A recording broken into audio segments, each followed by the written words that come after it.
Break बाद आगे बढ़ते हैं। नई शिक्षा नीति पर पीएम मोदी ने शिक्षा मंत्रालय के कॉन्क्लेव में पीएम मोदी ने संबोधित किया। मोदी सरकार ने नई शिक्षा नीति का ऐलान किया है दरअसल, और कॉन्क्लेव में उच्च शिक्षा को बेहतर बनाने पर मंथन हुआ है। नई शिक्षा नीति पर महत्वपूर्ण कॉन्क्लेव है ये बातें पीएम नरेंद्र मोदी ने कही हैं। उन्होंने कहा कि राष्ट्रीय शिक्षा नीति के पहलुओं की जानकारी मिलेगी। लाखों सुझावों पर लंबे मंथन के बाद शिक्षा नीति को मंजूरी दी गई है। नई शिक्षा नीति पूर्वाग्रहों से मुक्त है। भारत को ताकतवर बनाने के लिए ये नई शिक्षा नीति है। जहां तक पॉलिटिकल विल की बात है, मैं पूरी तरह कमिटेड हूं। मैं पूरी तरह आपके साथ हूं। साथियों, हर देश अपनी शिक्षा व्यवस्था को अपनी नेशनल वैल्यूज के साथ जोड़ते हुए अपने नेशनल गोल्स के अनुसार रिफॉर्म्स करते हुए आगे बढ़ता है।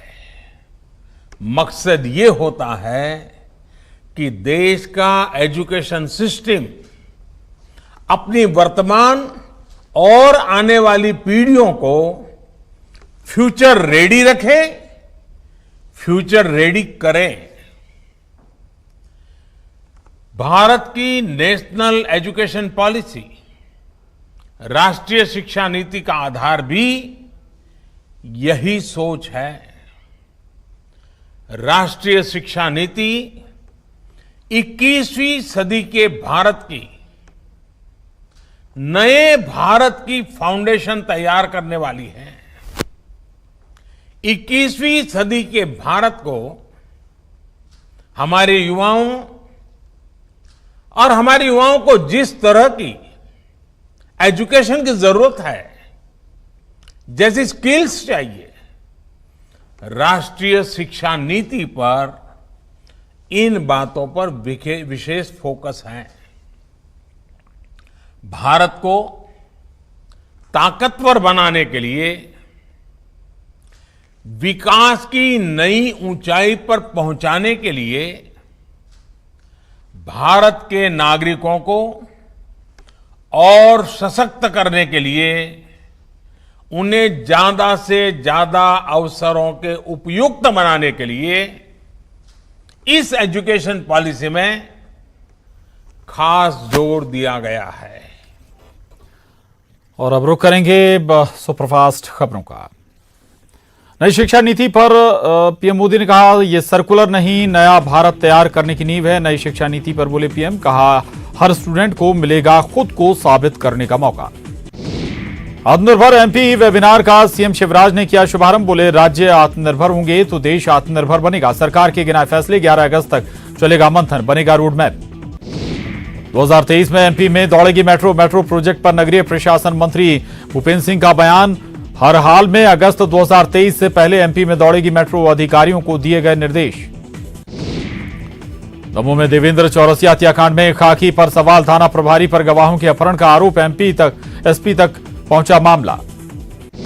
आज से 2 दिन के रायपुर दौरे पर कांग्रेस के प्रदेश प्रभारी पीएल पुनिया कल सीएम भूपेश बघेल और पीसीसी अध्यक्ष के साथ करेंगे बैठक। कोरोना के बढ़ते मामलों पर एमपी कांग्रेस के सवाल, कांग्रेस ने स्वास्थ्य सेवाओं पर उठाए सवाल। अस्पताल के बेड पर शव में कीड़े लगने पर भी जताई चिंता।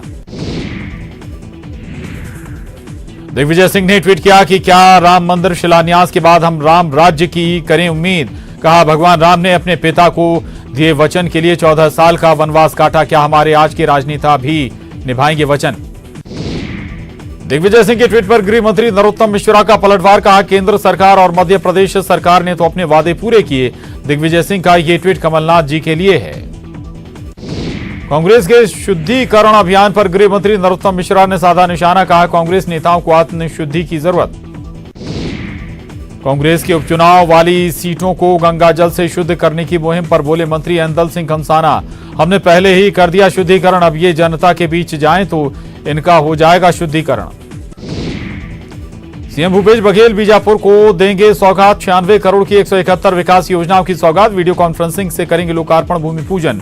सिंहदेव, जय सिंह लखमा, दीपक बैज रहेंगे मौजूद।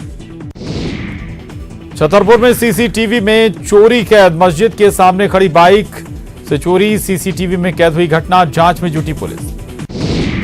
भिंड में सीसीटीवी में चोरी कैद। बैंक से पैसे निकालने गए ग्राहक की बाइक चोरी। थाने से महज 50 मीटर की दूरी पर है बैंक। मेहगांव स्टेट बैंक के बाहर की घटना। पन्ना में फिर चमकी मजदूर की किस्मत। जरुआपुर की उथली हीरा खदान में एक साथ मिले 3 हीरे। तीनों हीरों का कुल वजन 7.54 कैरेट। मजदूर ने सरकारी कार्यालय में जमा किए हीरे। और इसके साथ ही बुलेटिन में बस इतना ही। खबरों का सिलसिला लगातार जारी है।